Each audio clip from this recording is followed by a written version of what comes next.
So here we have two instances of HyperMesh, one on the left and one on the right. They're separate and independent, and the user on the left is now hiding some solid geometry, and then he will mid-surface the remaining geometry in order to facilitate 2D meshing of this substructure. You can see that mid-surface is in there. If you look really closely, there it is.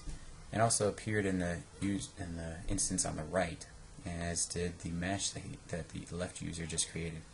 So the left user is going to continue meshing a few parts, and you'll see those meshes pop up in the HyperMesh instance on the right. And then the user on the right will now mesh a few parts, and you can see that also happens in the instance on the left. The purpose of this demo is principally to show what happens in one instance of HyperMesh, whether on the same machine or separate machines, also happens in the other, and without having any inconsistencies or other errors like that. And so they'll keep meshing for a little bit, and now they're going to make some load cases with loads and constraints, boundary conditions. So the user on the left is applying some boundary conditions on the bottom, and you can see those pop up in the right there. And then the same user will create a very flat, silly simulation of a pressure load. Someone's sitting on it, and that pops up in the right instance as well. So then they'll continue meshing again, and they will see that continue on.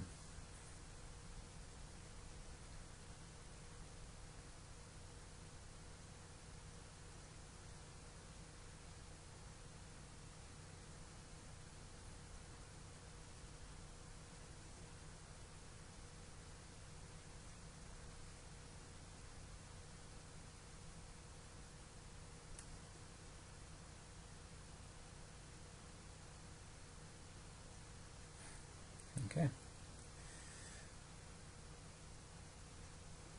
So now the second video, it will start very much the same as the first.